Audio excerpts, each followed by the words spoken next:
There's something happening right now that almost no one is explaining properly. Everyone is focused on Iran, everyone is talking about the blockade, the military tension, and what might happen next in the Middle East. But there's another side to this story that is much quieter, much less visible, and yet incredibly important. There is a country that is not at the center of the battlefield, not launching attacks, not dominating headlines, but still benefiting more than many of the countries directly involved. And once you understand how this works, it completely changes how you see modern conflicts. That country is Russia. To understand why this matters, we need to go back to where things stood before this escalation began. Because Russia, just a short time ago, was not in a strong position. By early 2026, its economy was under pressure from multiple directions. Oil revenues had dropped to some of their lowest levels in years, growth was slowing down, and inflation was high enough to force interest rates to remain elevated. The government was even preparing spending cuts, which is usually a sign that a country is trying to stabilize its finances under stress. At the same time, Ukraine was targeting Russian energy infrastructure, reducing export capacity and making it harder for Russia to generate income from one of its most important sectors. Western sanctions were also tightening. For a long time, there was debate about whether those sanctions were actually effective, but by early 2026, there were clear signs that they were starting to have real impact. Trade surpluses were shrinking, financial reserves were being used up, and overall economic momentum was weakening. Russia was not collapsing, but it was definitely feeling pressure. It was entering a phase where maintaining long-term stability would become increasingly difficult. Then, everything shifted in a matter of days. On February 28, the United States and Israel launched strikes on Iran, triggering a rapid escalation in the region. One of the most critical consequences of that escalation was disruption in the Strait of Hormuz. This narrow passage is one of the most important oil choke points in the world, with a significant percentage of global energy supply passing through it every day. When something disrupts that flow, the entire global market reacts almost instantly. That reaction came quickly. Oil prices surged, not slowly but sharply, because supply uncertainty creates immediate panic in energy markets.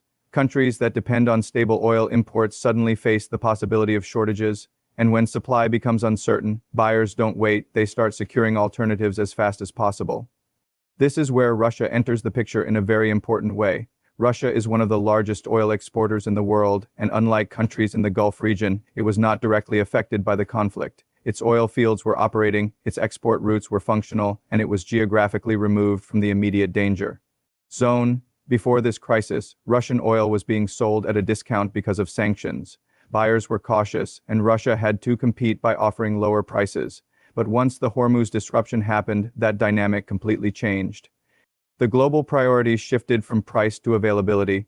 It no longer mattered whether oil was discounted or not. What mattered was whether it could be delivered reliably, and Russia could deliver. That alone was enough to increase demand for Russian oil significantly. But the situation went even further. As global prices rose, Russia was able to sell its oil at much higher rates than before. In some cases, it was no longer selling at a discount at all. Within weeks, this translated into a massive increase in revenue. Daily export earnings rose dramatically, bringing in hundreds of millions of dollars more than before. A country that had been facing financial pressure suddenly found itself in a much stronger position, and it happened without any major internal change. It was purely the result of external market conditions. And this effect was not limited to oil. The disruption in global supply chains pushed up prices across multiple sectors. Natural gas became more expensive. Fertilizer prices increased. Metals like aluminum saw strong gains. Russia, being a major exporter in all of these areas, benefited across the board. This created a compounding effect where multiple revenue streams increased at the same time.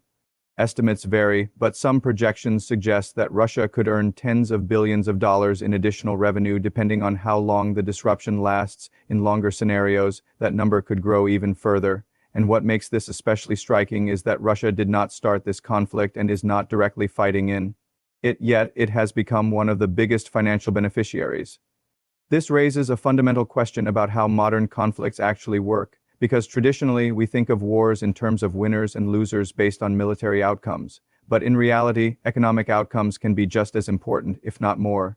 A country does not need to win battles to benefit from a war, it just needs to be positioned correctly within global systems.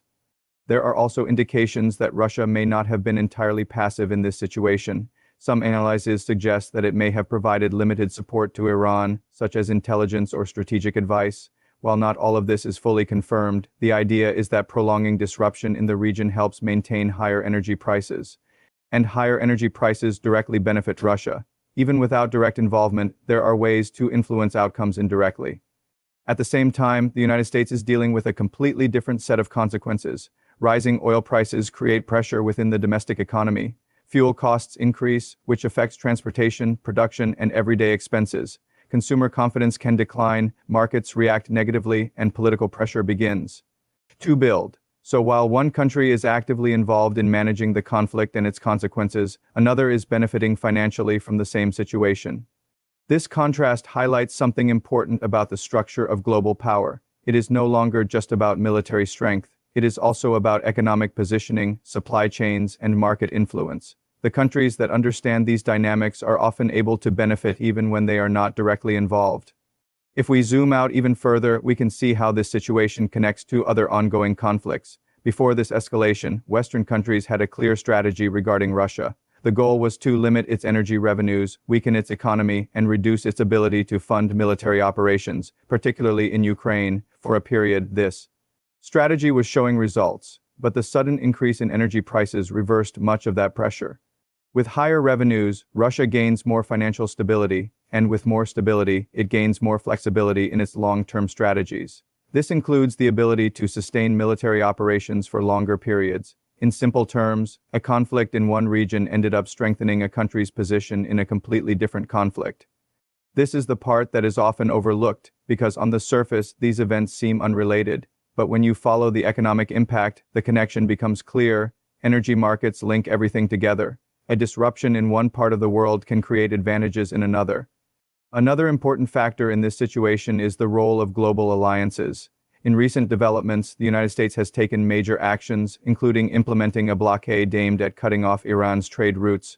According to official statements, a significant portion of Iran's sea-based trade was halted within a short period of time. This represents a major military and logistical effort. However, one detail stands out. The United States largely acted alone. Many of its traditional allies chose not to participate. Countries that have historically supported similar operations took a more cautious approach this time. This creates a different kind of dynamic where the action is strong, but the coalition behind it is limited. This matters because long-term strategies depend not just on initial success, but on sustainability. It is one thing to implement a blockade quickly. It is another thing to maintain it over time, especially without broad international support, and other countries are watching closely to see how this develops. At the same time, major global players like China are positioning themselves carefully. China has strong economic ties with Iran and has already taken steps to secure its energy supply. This includes maintaining alternative routes and building reserves. It means that while the blockade may have immediate effects, some countries are better prepared to handle those effects than others.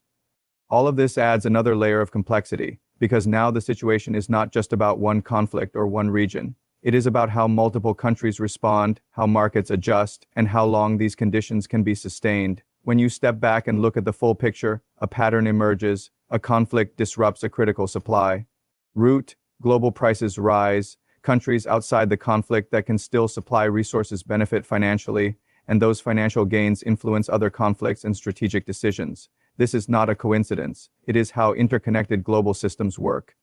And it changes how we should think about power and influence, because sometimes the most important outcomes are not visible on the battlefield. They happen in markets, in trade flows, and in economic data. So when we ask who is winning or losing in a situation like this, the answer is not simple. It depends on what metrics you use. Militarily, politically, and economically, the outcomes can look very different. But one thing is clear. While some countries are directly involved in the conflict and dealing with its costs, others are benefiting from the shifts it creates, and those benefits can have long-term consequences that extend far beyond the original conflict. In this case, Russia has positioned itself in a way that allows it to capture those benefits, not through direct action, but through its role in global energy markets. It is a quieter form of advantage, but a very powerful one. And that is what makes this situation so important to understand, because it shows that in today's world, influence is not just about what you do. It is also about where you stand when things happen. While others are fighting, Russia is earning, quietly, steadily, and at a scale that could shape future events in ways that are not immediately obvious.